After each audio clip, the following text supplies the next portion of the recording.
प्रिय विद्यार्थियों, स्वागत है आपका BA third year political science class में। पॉलिटिकल साइंस का जो आपका सेकंड पेपर है, द्वितीय विश्व युद्धोत्तर अंतर्राष्ट्रीय संबंध एवं भारत की विदेश नीति, उसके 8th चैप्टर पर 8वें अध्याय पर हम चर्चा कर रहे हैं। पिछले वीडियो से हमने इस पर बात करना शुरू की थी, नॉन अलाइनमेंट मूवमेंट, गुट निरपेक्ष आंदोलन। आप चैप्टर का नाम देख पा रहे हैं, उसकी प्रासंगिकता, पूर्व की ओर देखो नीति, ये भी इस पर भी हम बात करेंगे इस चैप्टर में। विद्यार्थियों, गुट निरपेक्ष आंदोलन के बारे में हमने पिछले वीडियो में काफ़ी डिटेल से समझा कि गुट निरपेक्ष आंदोलन की शुरुआत मतलब उसकी पूरी ऐतिहासिक पृष्ठभूमि को हमने समझा। गुट निरपेक्ष आंदोलन है क्या और क्या नहीं है, क्योंकि उसके अर्थ को समझने के लिए दोनों चीज़ें समझना जरूरी है, तो वो भी हमने समझा। और फिर कुछ परिभाषाओं को भी हमने देखा कि कुछ अलग अलग विचारकों ने गुट निरपेक्ष आंदोलन को किस रूपों में परिभाषित किया है। अब विद्यार्थियों, आज इस वीडियो में हम गुट निरपेक्ष जो आंदोलन है, गुट निरपेक्ष नीति है, असंलग्न नीति भी जिसको हम बोलते हैं, इसके प्रमुख लक्षण क्या हैं, इसकी प्रमुख विशेषताएं क्या हैं, इसकी प्रमुख जो लक्षण और विशेषताओं को देखेंगे। इसके अलावा हम गुट निरपेक्ष आंदोलन की जो प्रमुख कुछ सिद्धांत हैं, ठीक है, उनको भी हम देखेंगे। तो आज विशेषताएं, लक्षण अथवा और जो सिद्धांत है, इन पर हम चर्चा करेंगे। तो आइए वीडियो की हम औपचारिक रूप से शुरुआत करें। उससे पहले जो विद्यार्थी अभी तक हम नए जुड़े हैं या उससे पहले उन्होंने सारे वीडियो नहीं देखे हैं, तो वो इस चैनल की प्लेलिस्ट सेक्शन में जाके देख सकते हैं। उसका जो लिंक है आपको इस वीडियो के डिस्क्रिप्शन में भी मिल जाएगा। वहाँ आपको सारी वीडियो क्रमबद्ध और व्यवस्थित तरीके से मिल जाएंगे, जो कि अब तक हमने डिस्कस किए हैं या फिर आगे डिस्कस करेंगे। तो आइए शुरुआत करते हैं और सबसे पहले हम बात करते हैं गुट निरपेक्षता अथवा असंलग्नता की प्रमुख विशेषताएं अथवा लक्षण। विद्यार्थियों, आप जैसा कि देख पा रहे हैं कि गुट निरपेक्ष या असंलग्न नीति जो है, इसके कुछ जो परिभाषाएं और जो अर्थ, ये तो सारा हमने देख लिया था, तो उसमें भी आपको काफ़ी हद तक समझ में आ गया होगा। लेकिन उन परिभाषाओं से, इनके पूरे अर्थ से, ऐतिहासिक पृष्ठभूमि से सबसे कुछ विशेषताएं, कुछ लक्षण निकल के सामने आते हैं। उनको आइए इन पॉइंट्स के माध्यम से हम समझने का प्रयास करते हैं। जैसे कि पहला पॉइंट आप देख पा रहे हैं कि शक्ति गुटों से अलग रहने की नीति, पृथक रहने की नीति। देखिए, विश्व राजनीति से पृथक रहने का मतलब यहाँ नहीं है, ये पिछले वीडियो में मैंने आपको बताया था, यहाँ पृथकतावाद नहीं है। केवल जो शक्ति गुट हैं, जो सैनिक गुट हैं, उनसे अलग रहने की नीति है। कई बार ये हो जाता है कि क्या गुटों से अलग रहना मतलब क्या पृथकतावादी नीति है ये गुट निरपेक्ष आंदोलन, गुट निरपेक्ष नीति? तो बिल्कुल नहीं है, पृथकतावाद से बिल्कुल अलग है। ये कोई विश्व राजनीति से अलग होने की नीति नहीं है, बल्कि ये गुटीय जो राजनीति है, शक्ति गुटों की राजनीति है, उससे अलग होने की नीति है। और शक्ति गुट का मतलब आपको पता है कि दो गुट पूरे विश्व में जिनके बीच शीत युद्ध चल रहा था, एक अमेरिका और दूसरा सोवियत संघ, तो उन दोनों गुटों में ही शामिल न होकर और एक सक्रिय जो तरीके से दोनों गुटों के साथ ही बेहतर संबंध रखना, विश्व राजनीति में शामिल होना, वो एक प्रकार की ये नीति है। एक तो पहली इसकी विशेषता आप ये बता सकते हैं। बहुत महत्वपूर्ण कोटेशन इसको लेकर जो आप देख पा रहे हैं, जवाहरलाल नेहरू जी ने बड़े स्पष्ट शब्दों में ये बात कही थी कि हम किसी शिविर में नहीं हैं और न ही हम किसी सैनिक संधि में हैं, ठीक है। जिस भी शिविर में शामिल होना हम पसंद करेंगे वो शांति का शिविर है, क्योंकि वहाँ शांति नहीं थी, वहाँ अशांति थी। और किसी भी शिविर या गुट में शामिल होते तो वहाँ अशांति ही थी। और उस शिविर के नेता, मतलब चाहे वो अमेरिका, चाहे वो सोवियत संघ, उनके प्रति बाध्यकारी रहना हम नहीं चाहते थे। तो उन्होंने कहा था कि हम किसी भी शिविर में नहीं हैं और न ही हम किसी सैनिक संधि में शामिल होना पसंद करेंगे।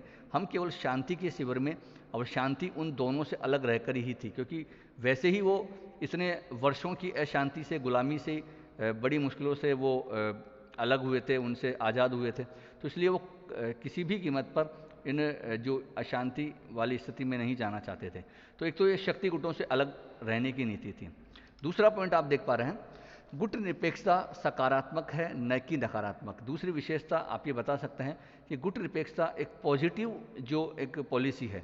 देखिए, मैंने आपको कहा था कि ये सकारात्मक नीति है, नकारात्मक नहीं, क्योंकि यहाँ वो सकारात्मक इस रूप में कि वो ये कहते थे, गुट निरपेक्ष आंदोलन का मानना था कि वो, क्योंकि उनको विकास करना है, उनकी आगे बहुत सारी समस्याएं हैं, तो उन पर फोकस करना था, न कि उन जो दोनों गुटों के बीच जो वर्चस्वता की जो लड़ाई, जो विचारधारा की जो लड़ाई चल रही थी, उनमें कोई भाग लेना था, क्योंकि उनका मुख्य लक्ष्य आगे का विकास करना था। उनकी जो आंतरिक और बाह्य समस्याएं थी, वो आत्मनिर्भर रहकर वो अपने आप को मतलब उन समस्याओं से निपटना था।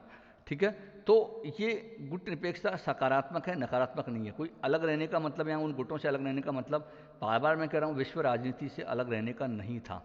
केवल अपने आप को या एक स्वतंत्र रखना या स्वतंत्र विदेश नीति अपनाना, सभी देशों के साथ बेहतर संबंध रखना, ये एक प्रकार की पॉजिटिव जो पॉलिसी है। ठीक है। तीसरा, आप देख पा रहे हैं कि स्वतंत्र विदेश नीति अपनाने की इच्छा अथवा योग्यता। ठीक है, तो स्वतंत्र विदेश नीति अपनाने की इच्छा और योग्यता के कारण ही ये जो नेहरू जी या और जो अन्य नेता थे, उन्होंने इस नीति को अपनाया, क्योंकि वो बिल्कुल नहीं चाहते थे किसी गुट में शामिल होकर वो अपनी जो किसी भी जो वैदेशिक नीति है उसको उस देश की विचारधारा से बांधे या उस सैनिक संधि से बांधे। वो एक स्वतंत्र विदेश नीति अपनाना चाहते थे, और जिससे कि वो उस देश के लिए, अपने राष्ट्रीय हितों के लिए क्या बेहतर है, किनके साथ संबंध रखना, किनके साथ किस तरीके से, तो वो उसको अपनाना चाहते थे। इसलिए स्वतंत्र विदेश नीति अपनाने की इच्छा अथवा योग्यता है गुटनिरपेक्ष नीति। चौथा पॉइंट आप देख पा रहे हैं कि राष्ट्र हितों की प्राप्ति का साधन, क्योंकि गुटनिरपेक्षता अपनाने का सीधा सीधा मतलब ही यही था कि वो राष्ट्र हित में, क्योंकि वो राष्ट्र हित देख रहे थे कि उनके देश का हित किस में है, किसी गुट में शामिल होने का है या उन दोनों गुटों से अलग रहने का है। तो राष्ट्रीय हित उन्होंने समझा, नेहरू, नासिर, टिटो, इन देशों ने समझा, इन नेताओं ने समझा कि उनके राष्ट्र का हित दोनों गुटों से अलग रहने में ही है, दोनों गुटों से अलग रहकर दोनों गुटों से ही फायदा लेने में ही है। तो राष्ट्रीय हित जो है उनकी प्राप्ति का साधन भी है ये गुटनिरपेक्षता। पांचवा, शांति, सहयोग, स्वावलंबन, स्वतंत्रता एवं समानता स्थापित करने का एक आंदोलन। इसके उद्देश्य, इसके सिद्धांत आप पढ़ोगे तो आपको पता भी लगेगा कि बिल्कुल ये जो स्वतंत्रता, सहयोग, आपस में सहयोग करना, जो भी अल्प विकसित देश, विकासशील देश या अन्य जो देश थे, या एक स्वतंत्रता स्थापित करना, एक स्वतंत्र विदेश नीति अपनाना, स्वतंत्र निर्णय लेना और स्वावलंबन तरीके से, तो ये सारी चीज़ें उनको किसी भी गुट में शामिल होकर नहीं मिलती। इसलिए गुटनिरपेक्षता आप ये बता सकते हैं कि गुटनिरपेक्षता शांति, सहयोग, स्वावलंबन और स्वतंत्रता एवं समानता स्थापित करने का एक आंदोलन है। नेक्स्ट आप देख पा रहे हैं उपनिवेशवाद, साम्राज्यवाद, रंगभेद, शोषण एवं हिंसा के विरुद्ध एक नीति, क्योंकि इन सब का विरोध करना इस आंदोलन का प्रमुख उद्देश्य भी था। उस समय जो उपनिवेशवाद चल रहा था, उपनिवेशवाद से ही वो बड़ी मुश्किलों से, चंगुल से वो निपटे थे, और इसके अलावा साम्राज्यवाद, शोषण, हिंसा, रंगभेद, इन सब के विरुद्ध लड़ाई लड़ना, ठीक है, तो वो भी इस आंदोलन का एक प्रमुख लक्षण था। नेक्स्ट आप देख पा रहे हैं शक्ति राजनीति का विरोध। शक्ति राजनीति का विरोध मतलब शक्ति पर आधारित, वर्चस्वता पर आधारित, पावर पर आधारित जो पॉलिटिक्स, इंटरनेशनल पॉलिटिक्स, उसका इन देशों ने विरोध किया, और ये जो गुटनिरपेक्ष आंदोलन इन देशों का विरोध करता है। ठीक है, इस नीति का जो शक्ति गुटों पर आधारित है या शक्ति राजनीति पर आधारित है, तो एक ये इसका लक्षण है गुटनिरपेक्ष आंदोलन का। आठवां, शांतिपूर्ण सह अस्तित्व, पारस्परिक विकास तथा अहस्तक्षेप में विश्वास। ये जो आंदोलन है, ये जो नीति है, वो शांतिपूर्ण सह अस्तित्व में, सभी देशों का अस्तित्व शांतिपूर्ण तरीके से रहे, और कोई भी आप एक दूसरे के देशों में हस्तक्षेप नहीं करे, और पारस्परिक विकास करे, म्यूचुअल जो एक तरह से डेवलपमेंट हो सबका आपस में, तो ये इस आंदोलन की कोशिश है। नवा, शस्त्रीकरण का विरोध। शस्त्रीकरण मतलब जो विश्व में जो हथियारों की जो होड़ जो चल रही थी, जो दोनों गुटों के मध्य, उसको ये बिल्कुल नहीं पसंद करते थे, और इसलिए वो शस्त्रीकरण का विरोध करते थे। और ये गुटनिरपेक्ष आंदोलन का बहुत महत्वपूर्ण बात है कि वो शस्त्रीकरण नहीं बल्कि निशस्त्रीकरण पर उन्होंने बल दिया था, कि जो हथियारों की जो होड़ चल रही है, जिस कारण से जो सामूहिक विनाश के हथियार हैं जो बढ़ रहे हैं, कंपटीशन दोनों गुटों में जो हो रहा है, तो इसका तो काफ़ी उन्होंने विरोध किया था। तो ये इसका जो पॉइंट आपने देखा, तो ये कुछ विशेषताएं विद्यार्थियों गुटनिरपेक्ष आंदोलन की, गुटनिरपेक्ष नीति की आपने देखी, तो इससे समझ में आ गया होगा गुटनिरपेक्ष आंदोलन के प्रमुख लक्षण क्या हैं, विशेषताएं क्या हैं। तो आशा है आपको समझ में आया होगा। अब विद्यार्थियों, अब हम बात करते हैं गुटनिरपेक्ष आंदोलन की जो प्रमुख सिद्धांत आप कहें या प्रमुख आधार आप कहें, मतलब किन जो बेसिक बातों को लेकर जो गुटनिरपेक्ष आंदोलन आगे उसने वो बढ़ा, उसके प्रमुख जो सिद्धांत और आधार बिंदु क्या है।